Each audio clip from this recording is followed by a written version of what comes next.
Après l'Alsace, la Lorraine? Non. En direction de la Bretagne. Et oui, je rentre un peu chez moi et direction Saint-Malo. Alors, c'est parti! Alors l'avantage en Bretagne quand même, parce qu'il y en a, c'est que ton pare-brise est toujours propre. Il se régale, il se régale. Là, il se fait plaisir.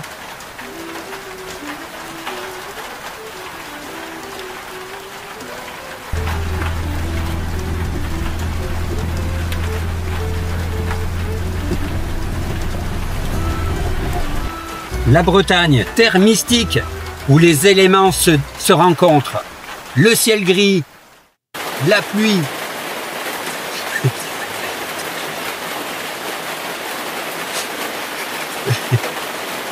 les vents, les tempêtes, les fesnoses, la galette saucisse, le bignou, la cornemuse. Arrête, là, il n'y a pas de cornemuse. La cornemuse à Walou, c'est le bignou. Donc voilà, c'est vraiment une terre d'accueil pour tous les éléments. Dis, tu te calmes? Parce qu'il est du sud, ça y est, le soleil, voilà. On arrive en Bretagne, forcément, il y a des nuages, le ciel gris et il y a quelques pluies par moment. Mais on est en automne. Alors les éléments, oui, sont là au bon moment, moi je dis. Ça y est, le gars du Sud, il arrive en Bretagne. Je suis chez moi. Regardez ce qu'il y a derrière. J'ai mis le ciré. Alors, si vous voulez découvrir ou redécouvrir Saint-Malo, impératif, il faut vous mettre un ciré, vous prenez un Queen Yaman et regardez, c'est parti. Saint-Malo fut construit au XIIe siècle entre 1146 à 1152 sur un rocher surnommé Aaron et qui devient rocher de Saint-Malo. La digue a été construite au début du XXe siècle. Des gens de lettres, d'art, banquiers, journalistes renommés deviennent propriétaires. Ces villas ne possèdent pas d'architecture commune, certaines sont d'inspiration normande, époque médiévale ou néo-flamand. Il en reste aujourd'hui 120 sur 150.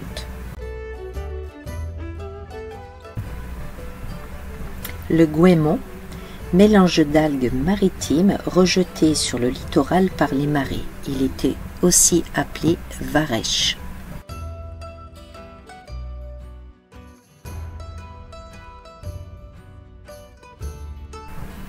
Les grosses marées de Saint-Malo, c'est la rencontre de l'océan Atlantique avec la Manche qui arrive rapide et puissante sur le littoral malouin.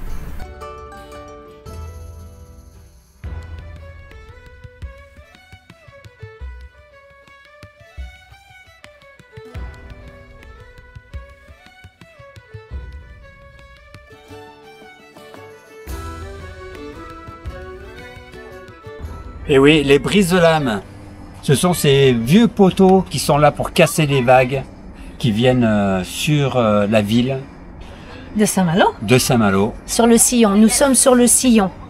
Et ça, je les ai toujours connus. Et si on n'avait pas ça, ça ne permettrait pas de casser les vagues en grosse marée, surtout dans les marées d'équinoxe. Alors déjà, la marée d'équinoxe, les vagues dépassent la digue. Et c'est arrivé, on a vu de la mer jusqu'au bassin du port de Saint-Malo intramuros, tellement que c'était puissant. Et ça limite les dégâts. Mais ça fait partie intégrante du paysage des plages de Saint-Malo.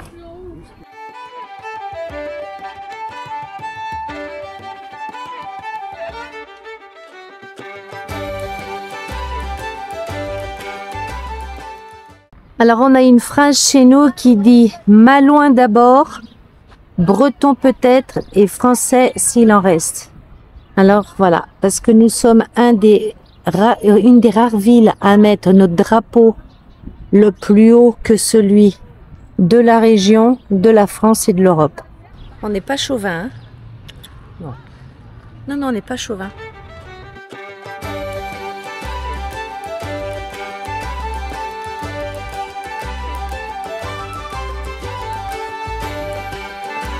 Les remparts débutent au milieu du XIIe siècle sous l'évêque malouin Jean de Châtillon.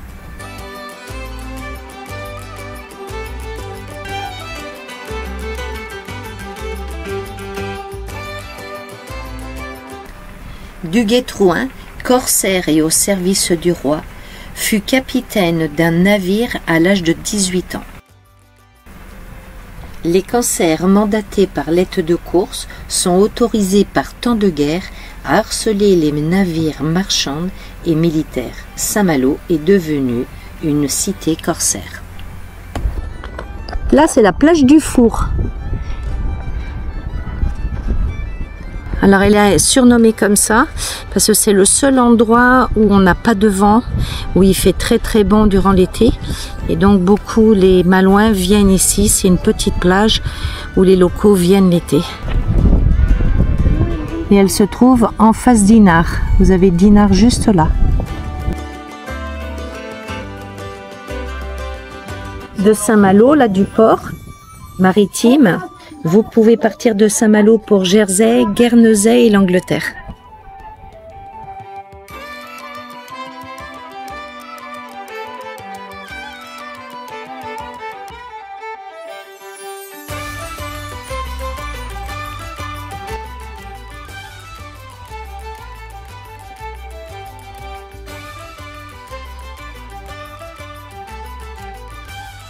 Dès le matin, tu te fais quoi, mon doudou? Là, je vais manger une galette saucisse, il est 10 h du matin et ça va être mon petit déjeuner.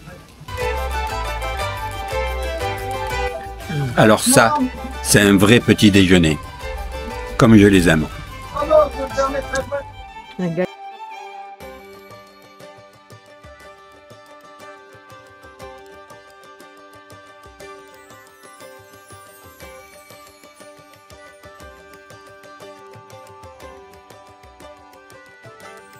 Oh, tu manges quoi?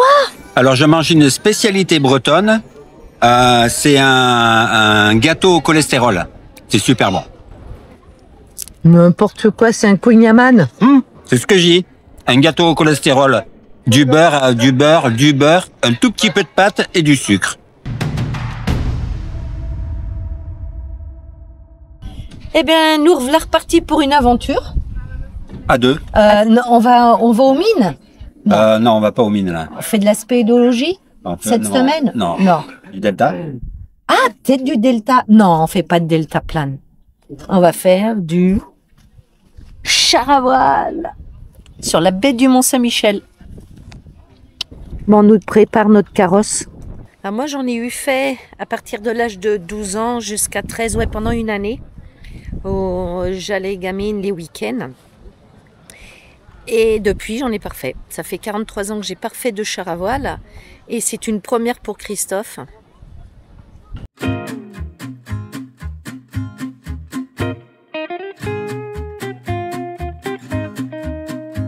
Alors Chris, il s'est fait une chute dès le départ.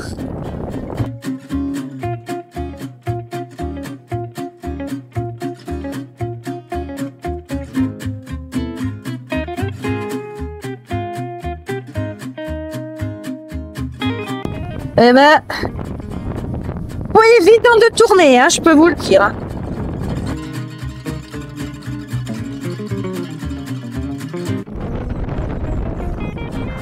Eh oui, regardez ce numéro 70 qui est juste à portée de main. Eh oui.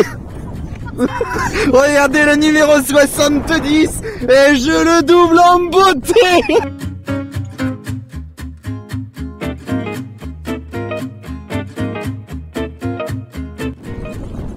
Et voici encore une fois le numéro 70.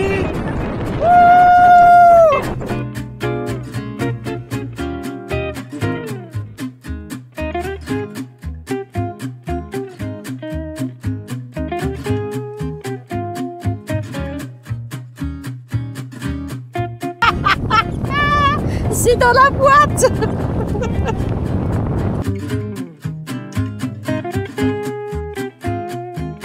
Ah, Chris est en difficulté. Chris est en vraie difficulté. Ah, mon doudou.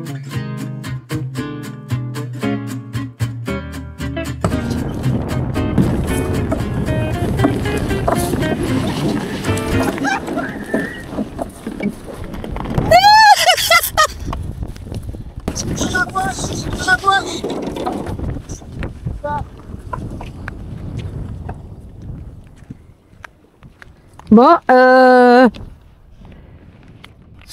bonjour Amaury, merci de nous recevoir. Bonjour, avec plaisir. Voilà, donc nous on vient de faire du char à voile et c'est des sacrées sensations. Qu'est-ce que le char à voile exactement? Qu'est-ce que le principe du char à voile? Est-ce qu'il faut avoir peur justement ou avoir aussi des notions? Alors j'ai beaucoup de questions, mais voilà. Donc déjà le char à voile, qu'est-ce que c'est? Je vais essayer d'y répondre pour le mieux. Donc le char à voile, c'est un engin qui est propulsé par le vent, qui possède des roues, contrairement à ce qu'on peut retrouver sur l'eau. Ça se pratique sur le sable, mais pas que, on pourrait y revenir un petit peu après. Et il y a de la vitesse, donc forcément il y a un peu d'appréhension au début avant de démarrer le char à voile, mais c'est un sport qui reste tout de même très accessible d'un point de vue tant physique que la vitesse, parce qu'en fait on peut adapter le matériel en fonction des besoins, en fonction des envies de chacun. On peut réduire par exemple la toiture, on peut adapter aussi notre pédagogie en proposant des parcours adaptés au niveau des participants. J'ai vu qu'il y avait aussi du biplace. Exactement, on a des biplaces pour ceux qui ne peuvent pas en pratiquer tout seuls. Ça peut être des personnes en situation de handicap, ça peut être aussi des enfants trop jeunes pour pouvoir en faire tout seuls et qui peuvent être accompagnés d'un adulte. Alors qu'est-ce que c'est associatif ici? Qu'est-ce que le char à voile à Chervet? Exactement, c'est associatif. Du coup, il y a un projet associatif derrière tout ça. Il y a une partie économique, c'est ce que vous avez fait, les initiations de char à voile. Et on a aussi une partie licenciée avec des personnes qui viennent en faire à l'année, tant en loisir qu'en compétition. On a aussi une importante partie compétition.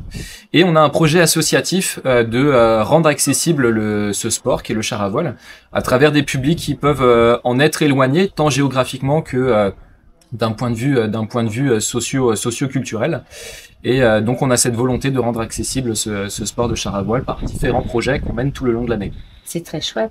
Alors je reviens sur la compétition parce que je crois que tu en pratiques.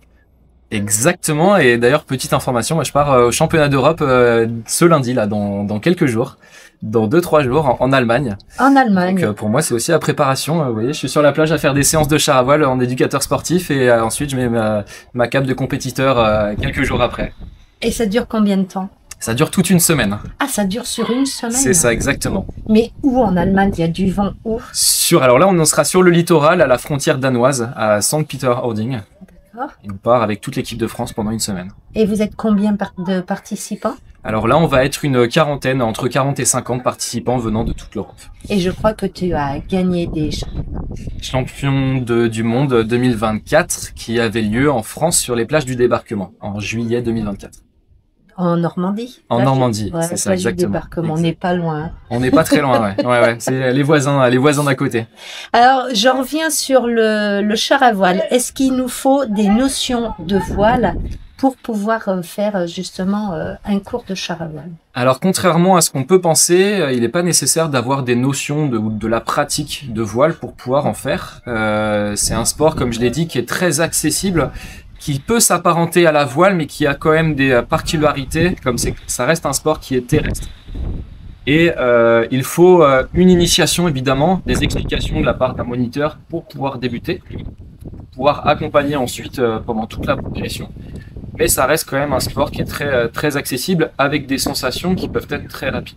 Oui, très rapide. Je pense que au bout d'un quart d'heure, on dit toujours on prend un quart d'heure pour apprendre à en faire et ensuite on en profite. C'est avec ça, à condition d'être en effet accompagné. Très bien accompagné d'ailleurs, merci. C'est gentil, alors, vous avez été des bons élèves. Et vous êtes combien alors en tout?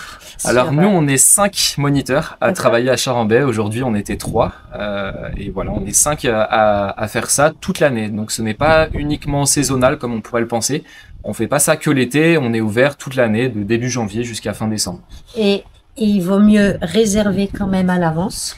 Il vaut mieux réserver à l'avance. C'est vrai que c'est une activité de plein air qui est qui commence à être assez prisée, notamment depuis le Covid. Je pense qu'il est important de faire des activités de plein air.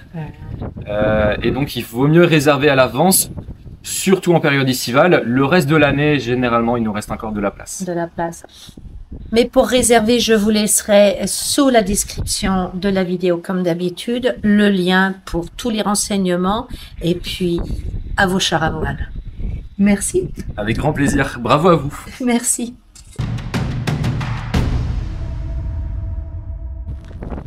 Le plus grand menhir de Bretagne, il se trouve à Dol de Bretagne et il fait 9,3 m.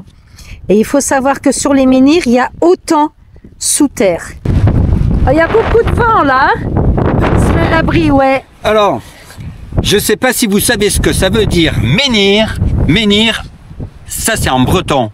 En langue normale, ça veut dire pierre mouillée. N'importe quoi. Ça veut pas dire ça, hein. Ouais, sinon, la Bretagne, il faut être bien équipé pour la faire. C'est très simple. Les cirés, investissez dans des cirés. Christophe, ton entreprise, elle s'appelle Lou Caillou. Eh bien ici, c'est Mon Caillou.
La baraque à vin blanc. Et là, les tentes pour les huîtres.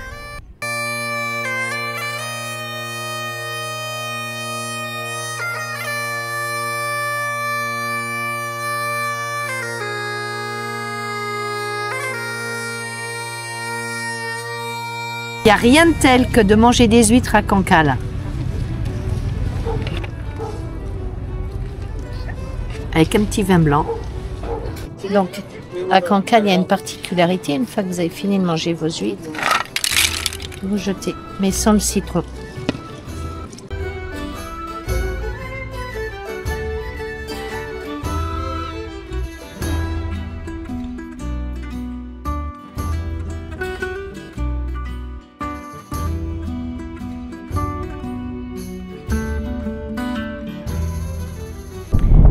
Donc on est dans la baie du Mont-Saint-Michel, vous avez encore là la Bretagne et à partir de là, vous avez toute la côte normande. Il pleut?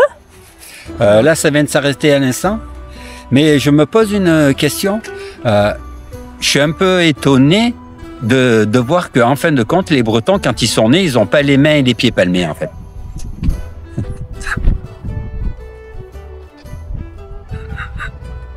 Ça aurait été pratique. Ça aurait été pratique. Ah ouais. Hein? Non, parce que... Ça aurait été pratique.